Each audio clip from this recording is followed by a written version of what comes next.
Bernard, Tyson, good to have you. Thank you very much. This is the Industrialist Dilemma, where we're talking about both new startups and disruptive companies that are changing industries, as well as how some of the largest incumbents in those industries are responding to digital transformation. And we wanted you here today to talk about what Kaiser's doing to really kind of transform healthcare in this digital era. So maybe just as a kind of kicking it off and starting off, I don't know if you want to describe the state from your perspective of kind of healthcare today in 2016. Like what is the environment like? What are the big problems, and how do you see Kaiser fitting into that, with or without the digital angle? I guess I would start with is in the midst of the most massive amount of change that I've seen in my career in healthcare, and for sure in Kaiser Permanente. And it has really taken off over the last, I would say, 7 years, 8 years. And it's a thing called the Affordable Care Act. The Affordable Care Act did two things. One, it provided access to millions of Americans to get into the front door of the American healthcare system. And number two, it put a couple of $100 billion of new money into the healthcare arena. And everyone has been going after that. And it's all based on a theory that the American healthcare system is broken, and what we need to bring into the industry is new ideas, new talent, new innovation, new technology, and disrupt an old system that was fundamentally designed to do a couple of things. One, to intervene when a person got sick. So it was a fix-me system. It was designed to pay for volume, so it encouraged doing more of something. And it was designed in a very fragmented way. So if you look at the history of healthcare in America, people used to die young, so there was no real need for healthcare. You just died. Yeah, and then we ostensibly solved that part. And then a couple of things happened. One, we learned how to deal with waste and sanitation. And number two, we learned how to process foods. So people started to live longer. And as people started to live longer, stuff started to happen to the body. And the healthcare system was a fix-me system. It was something happened, let's fix it. And that's how the industry grew up. So what we have today is a healthcare system in which someone is birthed and born, and then someone dies, right? The healthcare system is financed towards the last year and a half of a person's life. So about 75% of the healthcare dollars are actually spent on about 20% of the population. And of that 75% that is spent on the 20% of the population, about 90% of that 75% is actually spent in the last 12 to 18 months of a person's life. So you have an entire healthcare system that is financed towards the end state of a person's life. So the question that I get to work on, and what I'm trying to do in transforming the industry, is based on the fundamentals of what Kaiser Permanente is about, which is prevention. Which is to say, the best cure is to prevent or catch something early, and therefore you can treat it in a more efficient way, effective way, and prolong the what we call the healthy life years of an individual. So the question is, what kind of model do we want to build in the 21st century? Do we want to continue with a sick care model? And do we want that model to be an intervention model, which will lead to what we have today, that when you need to be in the hospital, that's an intervention in the hospital? Do you want a wellness model that begins to incent and engage in this case, the American people in a different narrative, which is a big part of what's going on is your responsibility. It's called what you eat, what you drink, how you treat your body, how you exercise or the lack thereof. And then there are other things that are just happening to the body that comes with aging and or genetics and hereditary illnesses, right? So I would offer to you, inside of that context, to figure out how to redesign the healthcare industry in which the dollars that are expended here are being repurposed through the lifetime of a person's life, with the objective of living longer and living more healthy life years. And what is it about Kaiser's either business model or structure that lets you guys sort of take advantage of this strategy that is different from other kind of hospitals and healthcare providers? Well, actually, many of your students touched on it and spoke to it. By the way, you have a smart class. I mean, God. I mean that. My wife went to Stanford. I couldn't go to Stanford. My wife went to Stanford. Smart. They got that one wrong then. Yeah, smart. Yeah. And it came up in this discussion. One is our incentives are aligned. And I'll touch on that in a second. The second one is we have the end-to-end process. So when the Kaiser Permanente system is, to use this analogy, when you give me the dollar, I'm responsible for everything. And so I get to take the dollar and with my doctors, look at the best distribution of that dollar along the whole healthcare continuum. And so our physicians are not incented or disincented in a different way if a patient needs to be in a hospital or in a nursing home or in the medical office building, or you pick the spot, because we own the entire healthcare dollar. In the hospital industry, you only own a piece of that dollar. And your revenue is given when you have what we call a head in the bed. So in my system, a hospital is an expense center for me. It's not a revenue center. I already have the dollar. And so I can build a system of care, and the reason why our hospital days are more effective than almost anyone in the industry is because when you're done in the hospital, I have a warm handoff to the outpatient. In the rest of the industry, when you're done with the hospital, you're done with the hospital. The third piece is that the alignment of the physician and the other medical professions to the health plan is tight. And what I mean by that is in the industry, most of the provider side feels like they are in war with the, quote, insurance side. In my business model, I do the coverage and the care.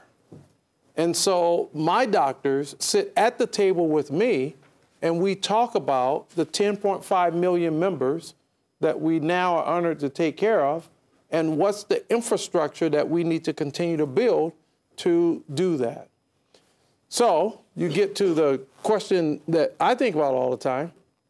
If I was redesigning, if I was rebuilding Kaiser Permanente today, versus how my forefathers did it, God bless them, I wouldn't start with a hospital.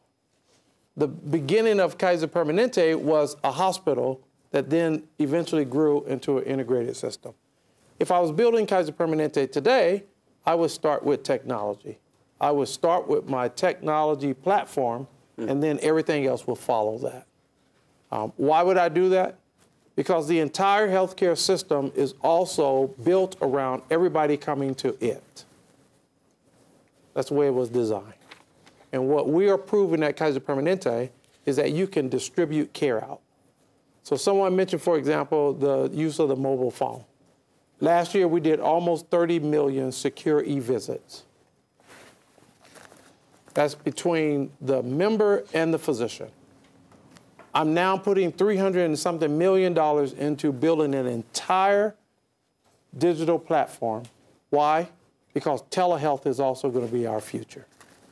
Where with high definition, you pick it, iPad, iPhone, TV, you pick it.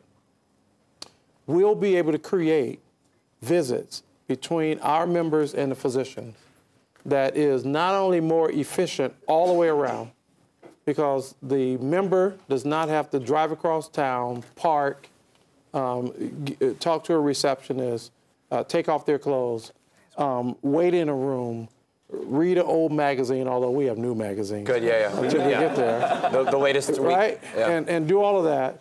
It's a direct relationship between the physician and between the members. In our almost 30 million e-visits on last year, on a scale of 1 to 10, the ratings of that is something like 9.3, 9.4. So the level of satisfaction is extremely high.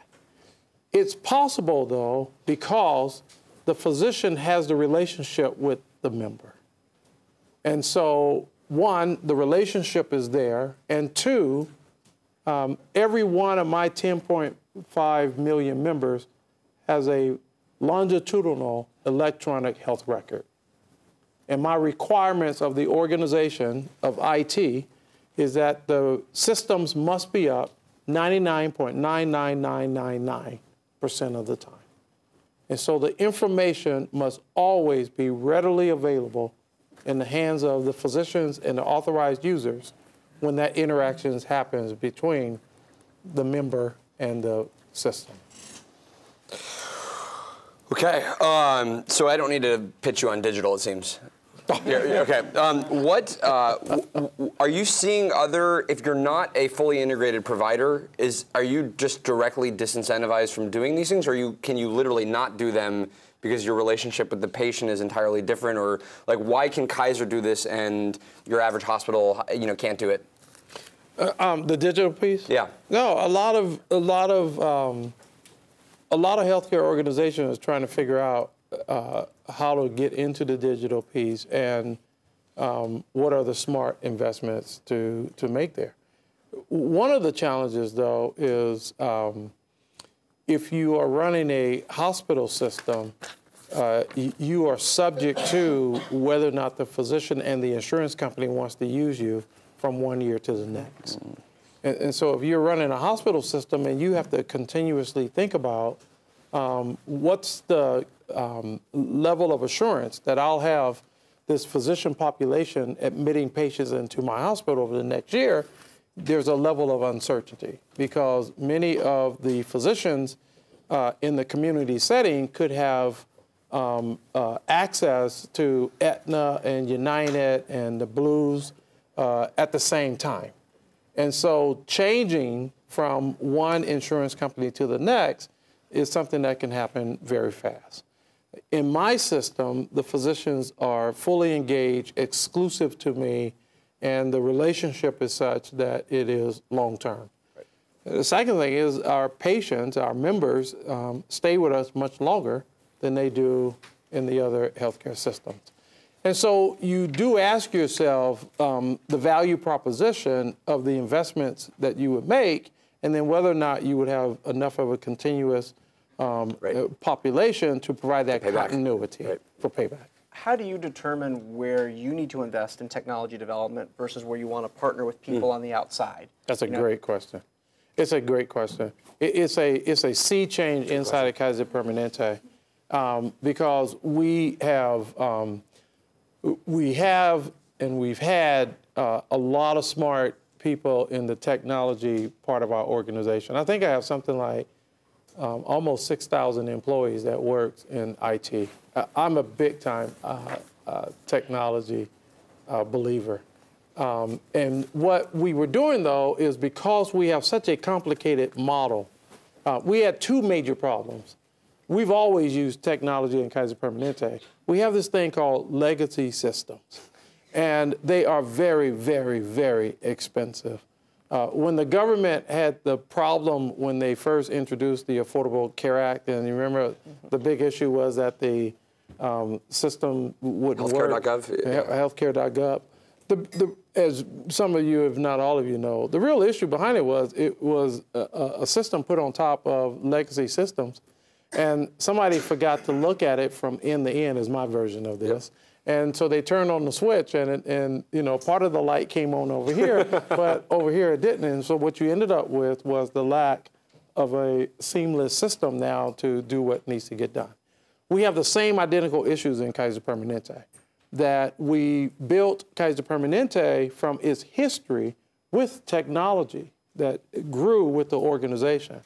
And so we've had legacy systems in place. And so when you bring the 21st century technology into my environment, and our systems have been built to match our model as much as possible, so everything is integrated. Mm-hmm. So when I put in a new pharmacy system that we completed last year, what was supposed to cost me like $500 million cost over $1 billion. And the $1 billion is because we had to plug it into all of our other systems, so we create the whole integrated approach for our members. Now, why can I invest that kind of money in there? It's because drugs are very expensive. And drugs is a part of our therapeutic medicine. And so for us, it's very important if we give you 30 days worth of diabetes medicine, and it's now 35 days and you haven't reordered your medicine, it's very important to us that we figure out what's not working in our relationship, that you are potentially not taking your medication. You go to the rest of the world, it's all about the distribution of the drug, and that's it. And so what we now are looking at is what are the right strategic partners across the board. And so we have relationship with Google and Apple and Microsoft and IBM. We are heavy now into cloud technology. How to decide what should be in the clouds and what must be in our data center. I mean, that's a sea change, because I used to have to look at buying data centers as much as I had to look at buying medical office buildings, because of the amount of data that we accumulate and that we store. So that's really been a sea change for us to partner with expert technology companies that can do it faster, more efficiently, and then the challenge becomes how to plug it in to an organization like Kaiser Permanente that still has a lot of legacy systems. One thing that has been a theme of a lot of the kind of incumbents or sort of traditionally industrial companies is that they're held back by that baggage, they're held back by those legacy systems, and then they have disruptors come in and they're building in the cloud, you know, by scratch modern systems. How do you ensure that Kaiser isn't sort of either moving too slowly or held back by or anchored by maybe those legacy technologies? Have you given your technology group some sort of mandate of X amount has to be new in a refactored way, or like how do you ensure that the organization doesn't sort of grind to a halt because of those legacy systems? Yeah, it's not just IT though. I would say that the secret in our situation, because the technology is so critical to everything that we do at Kaiser Permanente, everything that we do at Kaiser Permanente. So if you came into my environment, you will not see me with just the technology people at the table telling me how great it is. You would come into my office and you would see doctors, and you would see hospital administrators, and you would see the people who are actually doing the work. Because some companies decide that they want to use technology to absolutely disrupt the operations and to force change. That's not my strategy. I'm very clear in my organization. Technology is an enablement of the strategies of how we run and provide health care. And so my physicians sit down and look at and imagine how technology is going to help them to become more efficient and effective.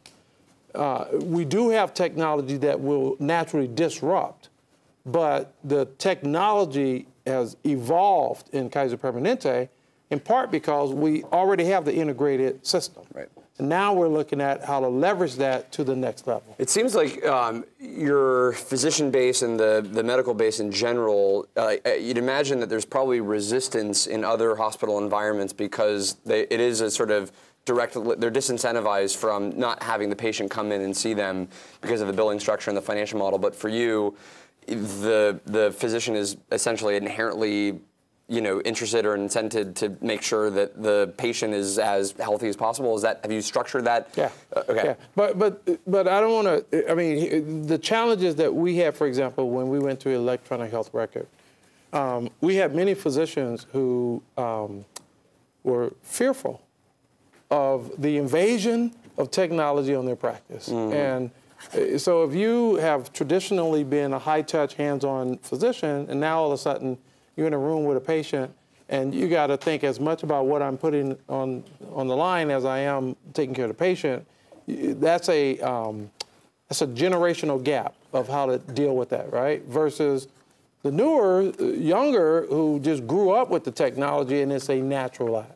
So we had those kind of cultural issues to deal with when we began to introduce, in particular, the technology into the exam room. Fast forward, I'm now building a set of new medical office buildings where the technology is right in front of the patient and the physician, and we're bringing in 21st century chairs that no longer you're going to have the little gurneys in the room. You sit down and we take your weight from the chair. You're going to be looking at a high definition screen in the room, and then when the physician gets ready to examine you, you're going to push my little iPad button and the seat's going to roll back. If I have my way, it's going to be some nice mellow music going on, but you know, so it's going to all be about the whole experience. Foot massage? Yeah, we might. Okay, cool. Thank you. So if you've got just under 200,000 employees, where do you look to spend your time in a very complex organization? Physicians taking care of patients, you've got to run the operations of a hospital, you're looking at new technology, which is shiny and fun. Where do you as the CEO look to spend your time, and how do you pass that on through the culture of such a large organization? Yeah, that's a great question. I probably spend... Why are all his questions the great questions? Yeah, your question. Okay, all right, okay. Max fed them to me. So some of it has to do with your view of what a CEO should be doing. And, you know, I view my job as thinking about the future.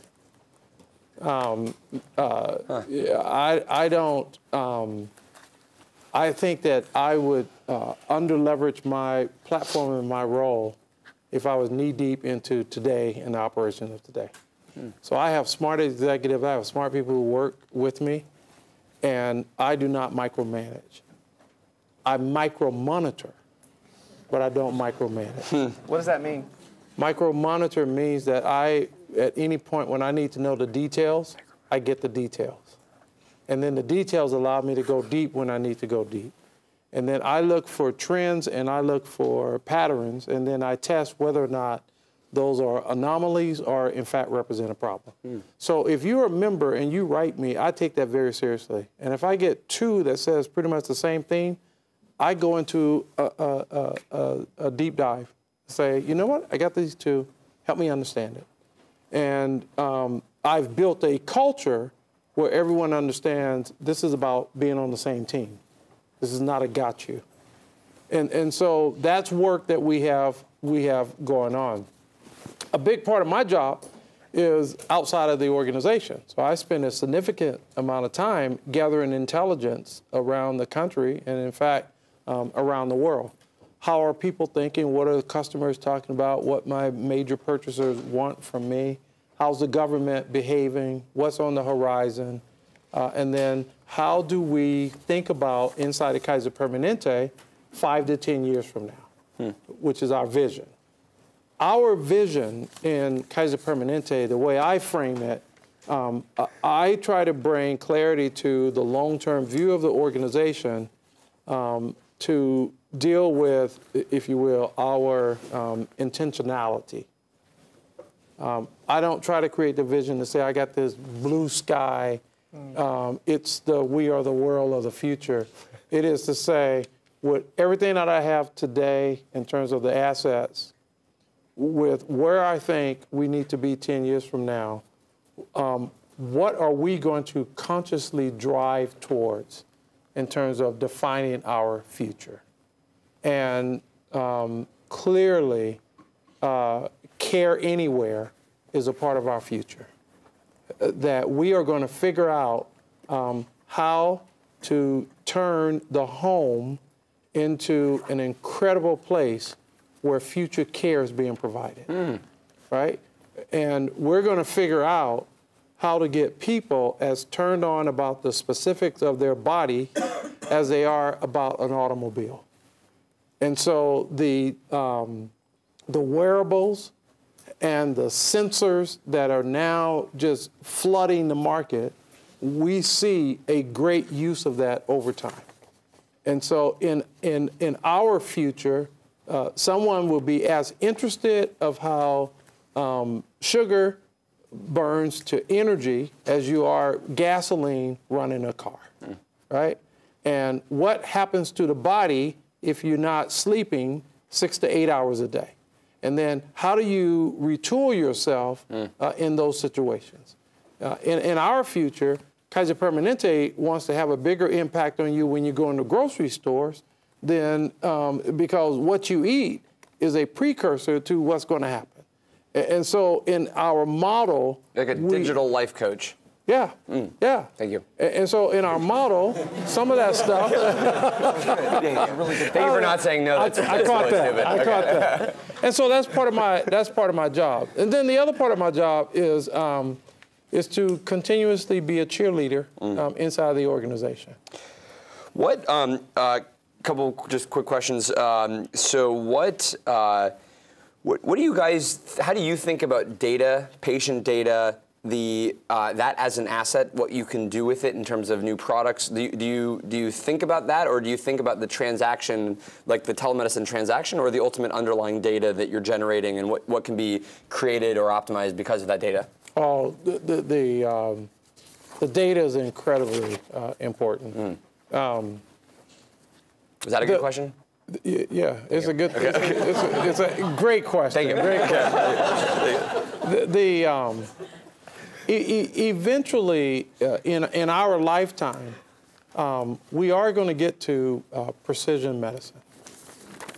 We happen to be, I call it fingerprint medicine, right? It's where each person's fingerprint, the uniqueness of you, will be much better understood in how you access care and services in the future. I think that is as real as I am talking to you. It's a matter of time. The fact that we are right now dealing with the beauty of a medication that can cure something called hepatitis C, can cure hepatitis C, is just a precursor of where we're going with technology, biotechnology, with genomics. All that is coming together in the 21st century. That's really built around the ability of technology that's allowing us to think very differently, behave very differently. In old medicine and new medicine, in old medicine, there were clinical trials and there were random samples and there were assumptions made based on that about how that would affect a big population. And then, depending on, I mean, you gave a great example of it. Here's a statin, you give it to this person, it seemed to be fine. You give it to this person, and you have all these problems, and you go, oh, it doesn't work for this person. In the future, we're going to have the ability to be much more precise about how individuals are reacting to certain things. That comes with the data. The other reason the data is important inside of Kaiser Permanente is because we're driving the industry to understand both individual care and population health. And so the data for us is critically important because you start to pick up patterns about the holistic approach of individuals. Where they live impacts health. And our ability to understand that is critically important. And now we're able to aggregate data in a way that we can study it very differently from the rest of the industry. So I know of my 10.5 million members, how many have diabetes. And that information is studied to look at best outcomes based on a variety of treatments that are provided to this population. Is there anything in your way in terms of collecting that data, storing that data, doing things with that data, or is that, from a regulatory standpoint, is that not a blocker? It's a challenge. Okay. We have actually taken the approach to embrace the regulatory environment. One, we don't have a choice.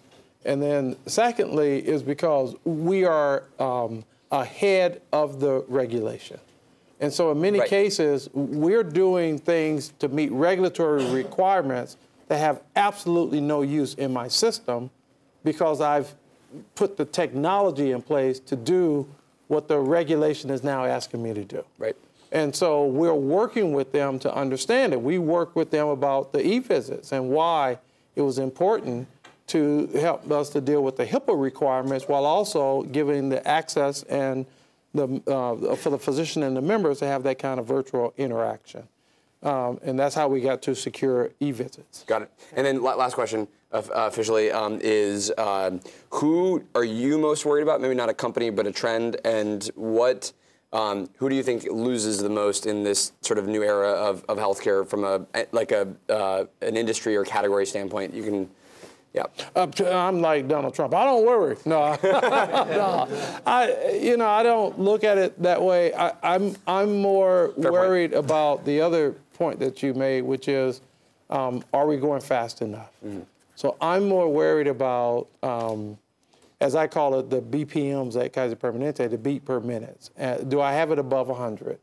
And are we executing correctly?